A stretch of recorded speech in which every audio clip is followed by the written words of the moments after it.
that drives you so much? Even on the practice floor, you and Jordan were so much alike in that regard. Is it important to go with your teammates and challenge them in those practices that you recall? You have to challenge them, because if you don't, then they become conditioned to not have those challenges every day, right? So if you come off of a night, we have a back-to-back, for example, and you have a practice the next morning, it's our responsibility to step into that practice and challenge them as if it was the game that we just played the night before.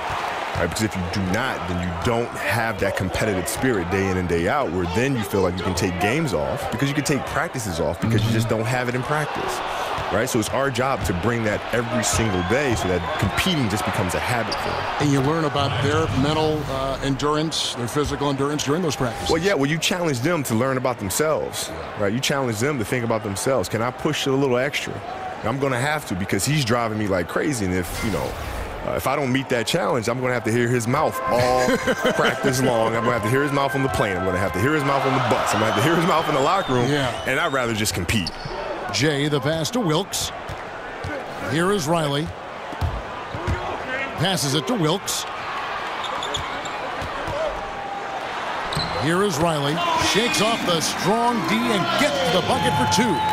And Kobe, your spectacular high school career at Lower Merion High School in Philadelphia, in that Philadelphia area, paved the way for your NBA career. Talk about some of the highlights of your days in high school.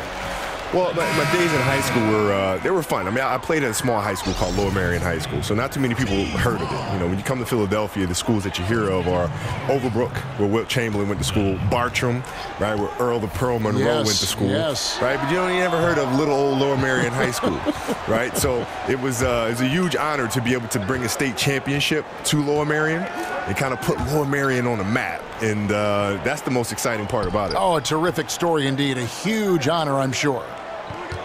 They set the pick. Here's Red Hot. So he gets the whistle. Contact on the way up, and two shots coming up. And Kobe, you've had so many fans from high school that carried over to your NBA days. In the stands now, in fact, you'll see fans with Lower Merion High School jerseys on. How cool is that? That's amazing. How cool is that? To actually be able to see a bunch of Aces jerseys in the crowd when literally nobody knew where Lower Merion was. And there's actually a school called Upper Merion. So everybody used to confuse the two. It's just say, hey, yeah, I saw you when you played at Upper Merion. I say, hold on, dude. No, Lower Merion, man. Get it right. Don't forget it. Lower Merion.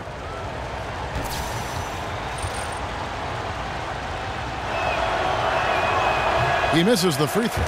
Some say, Kobe, that the shooting guard crop in the NBA right now, a little light in terms of depth, not quite as many top two guards as we used to see play the game.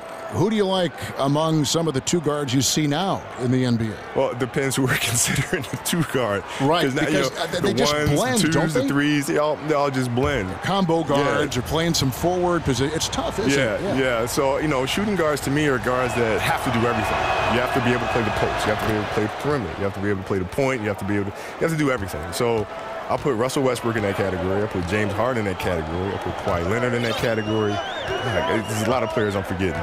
Even Giannis, I would say, is two guard because of what he does. Yes. So there's a lot of talented guards out there. Did you like the ball in your hand, bringing it up, or would you have rather someone else bring it up, then get it to you in the half court, and then do what you did? Yeah, that's the one thing I'm jealous about Michael. Because Michael didn't have to do that. He had Pippen. Yes, right. Who always brought it up. Yeah, so he could focus on coming off the screens and catching and shooting. He didn't have to think about facilitating first. He could think about scoring and then passing out of double teams. And, that's an easy one. You can't miss these shots. Those are makeable shots, especially when the defense isn't on its game. So last season, Kobe, one of the closest MVP races we've had in a long time, came down to Westbrook and Harden. Who did you think was going to win before the results came out, and why? Yeah, I didn't even stop to think about that because they're both like little brothers to me. So even though I could sit there and say, LA kids too. I know them both extremely well, and they're both extremely deserving of it. So I refuse to split it. Yeah. They're both my guys. And different kinds of games, and both sensational individuals.